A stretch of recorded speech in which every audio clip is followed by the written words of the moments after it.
Let's talk about the Mitsubishi G4M. Now, this wasn't just any World War II bomber. This thing was a complete paradox. On one hand, it was a terrifyingly effective predator that absolutely dominated the early days of the war in the Pacific. But on the other, it carried a fatal secret, a flaw so bad it would cost thousands of crewmen their lives. To really get a feel for its power, you have to picture this. It's December 10th, 1941. G4M bombers spot the pride of the Royal Navy, the battleship HMS Prince of Wales and the battlecruiser HMS Repulse. And for the first time in history, capital ships at sea, fighting back, are sunk entirely from the air. This had never happened before. Ever. The shock, as you can see from Winston Churchill's quote, was felt all over the world. The era of the battleship was over, and the G4M just kicked down the door to a new age of warfare. Okay, so you've got this revolutionary, game-changing weapon, right? But here's the strange part. Allied pilots who went up against it, well, they had some pretty grim nicknames for it. They called it the Flying Zippo, the one-shot lighter. Some even called it the Flying Cigar. All of these point to one single terrifying fact. This plane had a nasty habit of bursting into a fireball with just a few hits. So how could it be both a world-changing weapon and a flying tinderbox? That is the story we're going to unpack. To understand the G4M's fatal flaw, we have to go right back to the beginning, to the very idea of the plane itself. Because this wasn't just a routine request for a new bomber. Oh no. This was born from a hugely ambitious, almost desperate strategy to control the entire Pacific Ocean. Say, after World War I, treaties limited the size of Japan's navy. They couldn't just build more battleships. So commanders, like the famous Admiral Yamamoto, looked for clever workaround. They thought, okay, if we can't build more ships, what if we build an airplane that can act like a ship? They dreamed up this idea of a land-based bomber with such incredible range that it could fly out thousands of miles, hit an enemy fleet, and fly back. Essentially, a flying battleship. So in 1937, the Navy walks over to Mitsubishi's chief designer, a guy named Kiro Honjo, and hands him a list of requirements that were, well, they were nuts. They wanted a twin-engine bomber to go faster and farther than anything before it, while carrying a huge torpedo. Honjo apparently looked at the list and said, look, this is impossible with 2 engines. We need 4. But the Navy wouldn't budge. Their message was pretty clear. We don't care how, just build it. So, with his back against the wall, Honjo and his team made a massive gamble. To make the plane light enough to meet those insane range and speed demands, they had to cut weight. And they cut everything. They left out 2 of the most critical things for keeping a crew alive: armor plating and self-sealing fuel tanks. Their big idea was that speed and range would be its armor. It would be too fast and fly too far to get hit. It was a fateful decision, one that would have absolutely devastating consequences down the line. Development actually went pretty fast, with the first prototype flying in '39. Now, there was this weird little detour where they tried to turn the bomber into a heavy fighter. That was a total flop and actually delayed things by a year. But by April 1941, the G4M bomber was officially in service, rolling off the production lines just in time for the storm that was about to break over the Pacific. And when war finally came, the G4M was, frankly, a shock to the system. In those first few months, it was the tip of the Japanese spear, hitting with a speed and a reach that the Allies were just completely unprepared for. Of course, as we saw, its crowning achievement was sinking the Prince of Wales and the Repulse. I mean, this wasn't just another win on the scoreboard. This was proof of concept. The G4M had delivered on that wild strategic promise in the most spectacular way you could imagine. Air power was king now. And it wasn't a one-hit wonder, not by a long shot.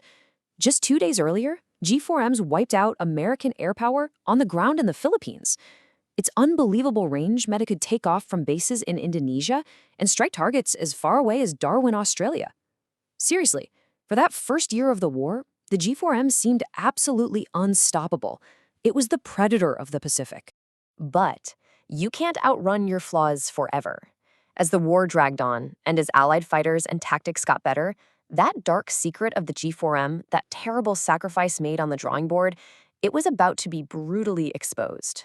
The predator was about to become the prey. So here was the trade-off, laid out plain and simple.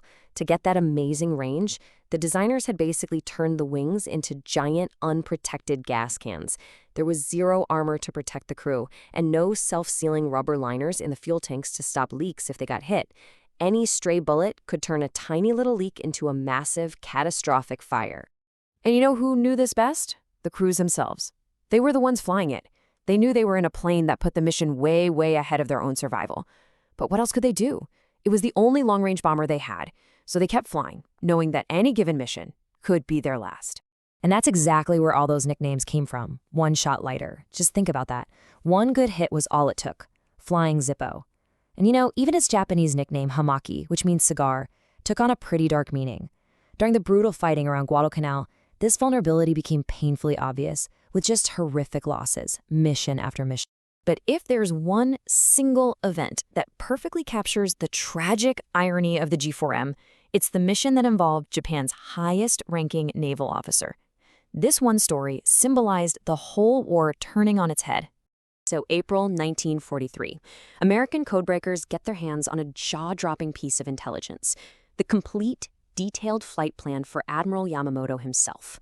The U.S. immediately launched Operation Vengeance, sending a group of P-38 fighters on an incredibly long and dangerous mission to intercept him. And sure enough, they found his transport, a G4M bomber, right where the intel said it would. And here is the profound, almost unbelievable irony of it all. Admiral Yamamoto, the man whose vision demanded this long-range bomber that sacrificed all defense for offense, was shot down and killed aboard that very aircraft.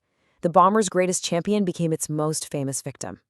Its fatal flaw had just cost Japan its top naval strategist. In the last few years of the war, the G4M was totally outclassed. It was relegated to desperate, often tragic final missions that really cemented its legacy as a bomber of incredible extremes.